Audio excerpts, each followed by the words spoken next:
According to the National Traffic and Highway Administration, the government office, how reliable is the 2020 Toyota Tacoma? Well, good afternoon, everybody, and welcome back to the channel. Hey, according to the NHTSA, and that's the National Traffic Safety Administration, National Highway Traffic Safety Administration, how is the 2020 Tacoma doing? How reliable is the 2020 Tacoma? Well, I thought I'd take a look. There's been a lot of talk out there about Toyota losing its grip on reliability and quality. So I thought I'd go out, check and see. This is a good place, I guess, to see at least what's being reported to the government. So first off, the overall safety rating is a 4 out of 5 stars. I think that's pretty typical. Recalls, 0. Now, this again is for the 2020 Tacoma because, of course, there is an outstanding recall I just talked about recently for the 2018-2019, the fuel pump problem. Investigations, 0. That means that they're not looking into anything right now on the 2020. Complaints. These are complaints as reported to the NHTSA. There are actually 6 reported complaints. So I want to run through those real quick, see if any of y'all have had any of these problems. First of all, this has to deal with the engine and steering. They said when in reverse and backing, the engine will surge when turning the steering wheel. In tight spaces, the truck is difficult to control when this happens. I don't know if any of you've noticed, I have, and this was both in my 2018 and my 2020. When you're stopped or in neutral, this is a manual that I have up there, and you turn the steering wheel, there is a surge. The engine kind of surges a little bit. It's almost like it needs a little extra power to operate the power steering pump. I don't know. I've experienced that myself. Would I say it's enough to cause an accident? No, I don't think so in any way. I think maybe whoever's experienced this or reported it is overreacting a little bit. But nonetheless, there is a surge in the engine in mine. Next up, number 2, electrical system, fuel propulsion system, and powertrain. Truck struggles to start with the normal procedure. You put the key in, you turn it. Have to hold the key for an abnormal period of time before starting. Can require a second attempt to start. Dealer says that this is normal for late model Tacomas. Now, I don't know that the 2020 is really a late model Tacoma, but okay. Now, I have experienced this myself. There have been about 5 occasions where I've jumped in my truck, turned the key, the truck acted like it was going to start. It turned over, and then it just died, almost like a stall. The second time I went to do it was a little funky, just seemed to take a little bit longer to start. Now, that makes me wonder if it's somehow related to this fuel pump recall that's going on with the 2018s and 2019s. I don't know, but I have experienced that one myself. Next up, number 3, the seats. Seats, or the seat, must be the driver's seat, I guess, became unlatched while applying the brakes. My guess here, and again, I'm kind of throwing in my own assumptions here only because I've experienced things over the years, is that they probably didn't have the seat properly latched, that it was kind of in between gear teeth, if you will. And that when they stopped, it just kind of moved forward a little bit. Didn't say anything in the report about the seat, pushed all the way up to the steering wheel or anything crazy.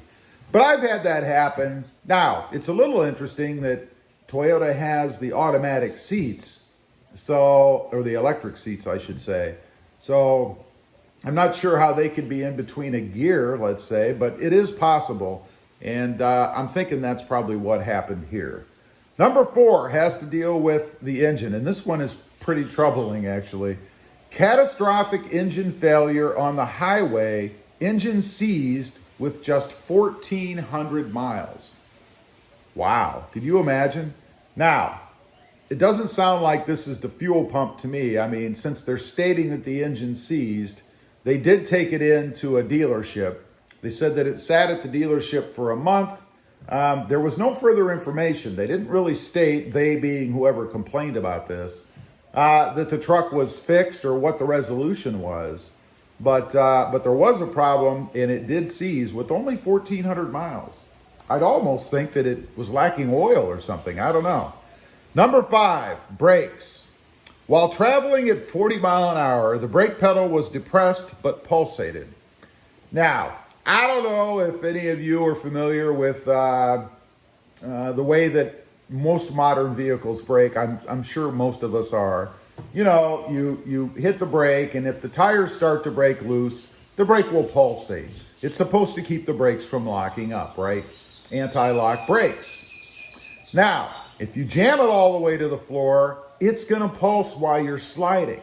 Doesn't say in the report, you know, how the person braked. In other words, if they jammed that pedal all the way to the floor and the brakes pulsated as they were designed to do. But that's my guess as to what happened. Someone was probably out there driving, and maybe they weren't paying attention and pulled up too quickly to the car in front of them, had to jam on the brakes, and of course, the truck started to slide, to skid, and the brakes pulsated. A perfectly normal function for anti-lock brakes. Number 6, the last complaint in our list here. This has to deal with the fuel or the propulsion system. After driving the truck, it smelled of gas for at least 30 minutes after it was parked. I don't know. I mean, a truck does burn gasoline, right? I mean, did they spill the gas down the side of the filler when they were fueling up at the gas station? Are they old school? You remember way back when you had a car, and I'm talking way back, you'd pull up, put it in park, go to turn it off, and you give it a little gas first, you know, kind of rev it a little bit. And I'm curious if that may happen, and that may be what this person is doing every time they turn the car off. I don't know, but I don't know. Again, it does run on gas, and this is only one complaint, so I'm not quite sure how valid that really is. There's one other thing I wanted to mention quickly, and that was the little notice I saw on the NHTSA's report. They did a rollover test, and the only reason this kind of stuck with me is because I've got the Gladiator behind me here. And recently I saw a report about rollovers, and it was really more geared towards the Wrangler. But I got to thinking about the Gladiator, so I looked it up, and the Gladiator was like a 4 out of 5 or something like that, I think. I think it was 4 out of 5 on the rollover test.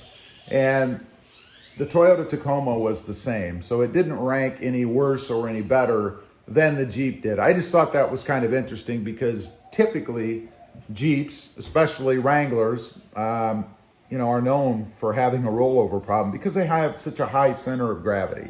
Of course, the Gladiator's a little different. It's longer. It's got a little bit wider wheelbase. You wouldn't really expect it to have the same kind of issues as a Wrangler would. But I thought I'd bring that up. The Jeep did the Tacoma rather, did pretty darn well there too. So anyway, I just wanted to run through that stuff.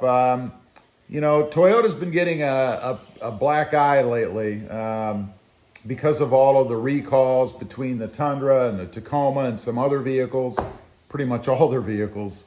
And it's interesting when you go out, at least to a site like the NHTSA, which is kind of a pool, if you will, for reported complaints to see what's really going on. They're supposed to be independent, right? Who knows? There's supposed to be an independent reporting site that's not, or agency that's not influenced by the big money that's out there in the car industry. So we hope that's true, and we can rely on their information, I guess. I mean, you have to pick somewhere to look, right? So let's start there.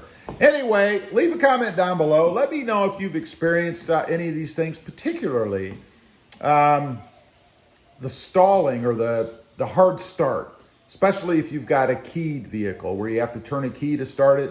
I haven't heard of this happening with the push button start, so I'd be curious to know if indeed you've experienced that problem. And then also that little surge when you turn the wheel, Again, I think that's inherent. I think it's just the way the Tacoma is. It is quite noticeable. If you're sitting still and you turn the wheel and you're paying attention, you don't have the radio cranked or you're not going crazy, you can definitely hear it or tell that the engine is surging when you do that. Thanks for watching, and little shameless plug here. If you're interested and you want to, check out my other channel. It's all about my 2020 Jeep Gladiator back there. And that channel is RobMotive. And don't forget to click that notification bell so that you don't miss out on any upcoming videos. Thanks for watching. Stay safe out there. Bye.